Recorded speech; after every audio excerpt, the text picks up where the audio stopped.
I know. Cosby.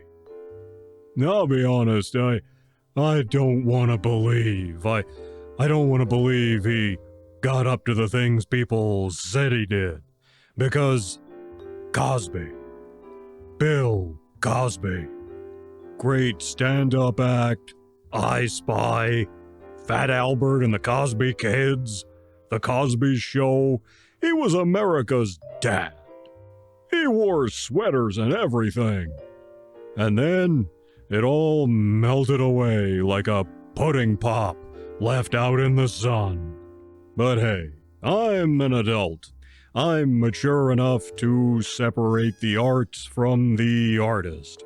Adulting and maturity are two things the Twitter kids can't seem to manage. But I can, and I'm sure you can too. So this time, we're taking a look at a movie that came out when the cause was still cool.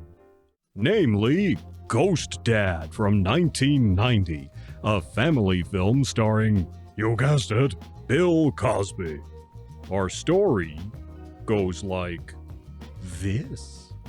Elliot Hopper is a single dad, a widower with 3 kids. He works long hours and works hard. So hard, in fact, that he has to tape record bedtime stories in advance for his youngest daughter because he can't be there to tuck her in. Elliot has to work as hard as he does on account of the medical bills racked up when his wife took ill. He had to mortgage the house and cash in his life insurance policy, and he's hanging by a financial thread. But there's hope for Elliot in the form of a big merger between the company he works for and an overseas firm. Elliot is the lead man in the negotiations, and if the deal comes off, he'll get a big promotion, a fat raise, and a seat on the board. But then he dies. I won't tell you how. Anyway, he comes back as a ghost and tries to communicate with his kids, who initially can see him but not hear him. Elliot is soon spirited away by a parapsychologist in London, a goofy guy who helps Elliot out and explains what's happened. The upshot is that Elliot only has a limited amount of time left on Earth, and he's left a lot undone. If he can last until Thursday, the merger, the raise, a new life insurance policy, and all the rest will come to fruition, and his kids will be set. He has to try and guide his oldest daughter, who's flirting with a guy Elliot hates, and his son needs help with his magic act, and his littlest kid needs a dad. His next-door neighbor, a chick he's been seeing recently, is eager to get together.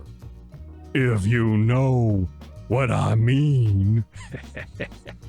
And other problems all conspire to keep Elliot from saving the day for his kids. Can Elliot make it to Thursday? Will he be able to make up for the things he just didn't have time for? Will he get a second chance to make things right? Besides Cosby, in our cast we have several familiar faces. Kimberly Russell plays the oldest daughter. She was a regular on Head of the Class. The next-door neighbor is played by Denise Nicholas. She was a regular on Room 222 and In the Heat of the Night. She had previously worked with Cosby in the movie Let's Do It Again from 1975 and also appeared in Capricorn 1. Ian Bannen plays the British parapsychologist. He was in a metric ton of stuff, including Hope and Glory, The Flight of the Phoenix, and Braveheart. Dana Ashbrook is here as the punk kid hitting on the oldest daughter. If he looks familiar, that's because he played Bobby Briggs on Twin Peaks. He even wore a similar costume as Bobby to the one he wears here in Ghost Dad. Barry Corbin is here as Elliot's boss. He was Maurice, the former astronaut turned businessman on Northern Exposure. Familiar character actor Arnold Stang appears as well in what amounts to an extended cameo. And the late Jonathan Brandis from Sequest DSV lent his voice to the film for some incidental voices in the background soundtrack. So, it's got a great cast. Cosby, still in his prime. Sidney Poitier directed this. The movie has a funny premise, and it was family friendly. The special effects work all right for its day and its budget. Henry Mancini did the score. So, what went wrong? Well, most critics thought the movie was trite and unfunny, that the setup and premise was a jumble that just tried too hard. Looking at Ghost Dad now, honestly, I didn't think it was that bad. But it's gotta be said, it's not great either.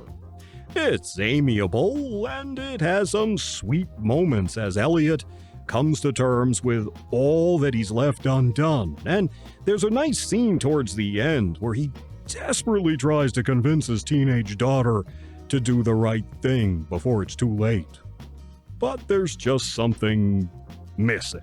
I can't quite put my paw on it, but it feels too much like a made-for-TV movie that needed a stronger script. Maybe it's a little too breezy or has too many coincidences. Some things are a little flat. I don't know.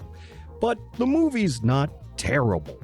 I liked it well enough, flaws and all, to give Ghost Dad 2 paws up.